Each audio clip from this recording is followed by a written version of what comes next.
O Rural Notícias deste feriado começa com uma análise dos últimos dias e até meses, da escalada tarifária dos Estados Unidos contra o mundo, tendo como alvo principal a China. O que se viu foi um sobe e desce do dólar, da Bolsa Brasileira e até pânico nos mercados globais, com o aumento da volatilidade e dos riscos de negócios em geral.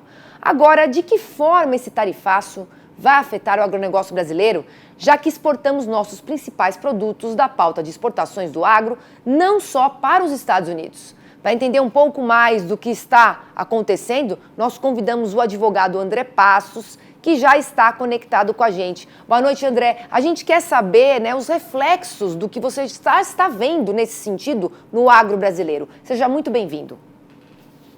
Priscila, um prazer. Boa noite a todos. Feliz Páscoa e que passemos aí semanas mais tranquilas adiante. O fato é que, realmente, como eu tenho dito, esse tarifaço adicionou volatilidade em um mercado que já continha uma certa volatilidade. Questões naturais, climáticas que houveram no passado, questões de preço, questões creditícias, as tais recuperações judiciais do produtor rural.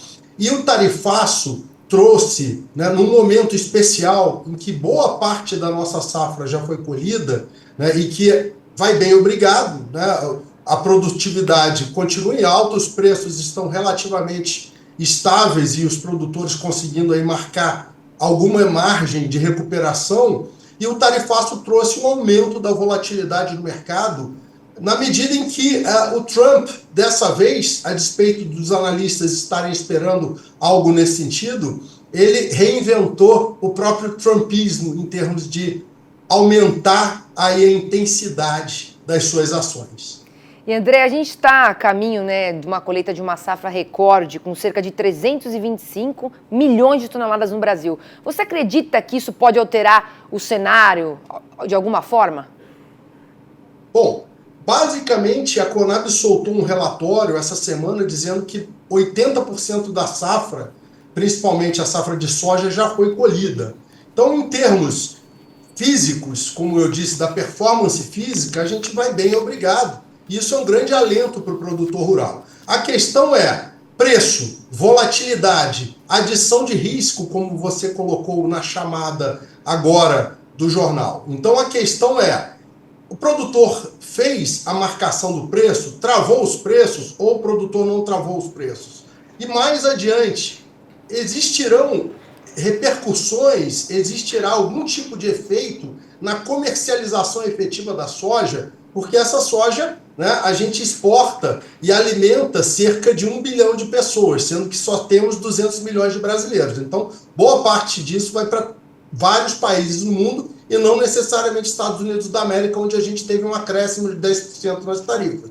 Mas, obviamente, quem não travou preço, quem não fechou contrato, pode estar exposto de alguma forma a esse tarifaço. E nesse momento, André, a gente está numa fase de negociação e suspensão das tarifas mais duras que foram impostas pelos Estados Unidos. Você acha que o Brasil ele vem adotando um cenário de cautela e esse é o caminho mesmo que a gente tem que seguir? Priscila, excelente pergunta, porque dá oportunidade para a gente dizer duas coisas. Primeiro, em momentos de exacerbação de polarização que levam a uma volatilidade absurda, eu brinco que a volatilidade 4.0 que o tarifaço do Trump trouxe ao mercado, mesmo com todas essas questões adicionadas, a gente vai ter que olhar para o fator da repercussão desse tarifaço nos contratos, nos preços, nas relações do produtor com os fornecedores, na relação dos exportadores com seus clientes, e vai ter que olhar também por uma questão de negociação aí no âmbito macro, do Brasil. E o Brasil está adotando algum tipo de postura, como outros países também, a China tem adotado suas posturas, a União Europeia tem adotado suas posturas, que recomendam cautela. Eu acho que no momento em que se exacerba por um lado, a boa prática diz que, por outro lado, você, com um pouco mais de cautela, consegue arrefecer os ânimos e trazer aí o mercado para um patamar de menor volatilidade e maior segurança que o produtor precisa é segurança para continuar produzindo com bastante qualidade. Com certeza, né? E fugir dessa volatilidade 4.0, muito bem nomeada, inclusive, viu, André? Agora, me fala uma coisa, essa guerra comercial, né, entre Trump e China, ela está forçando a América Latina a escolher um lado. Você acha que vai ficar mais difícil, por exemplo, fechar negócio com Pequim sem enfrentar represálias de Washington?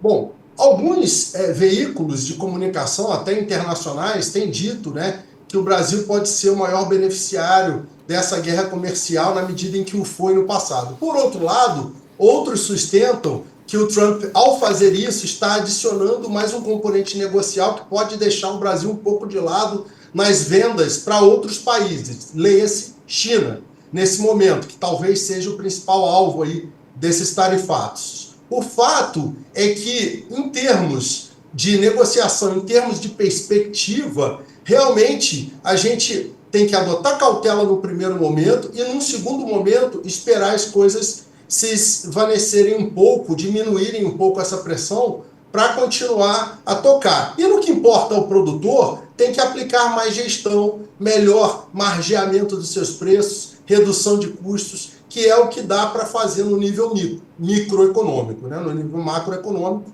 são essas negociações internacionais que certamente vão acomodar no tempo essas pressões aí causadas pelo tarifaço.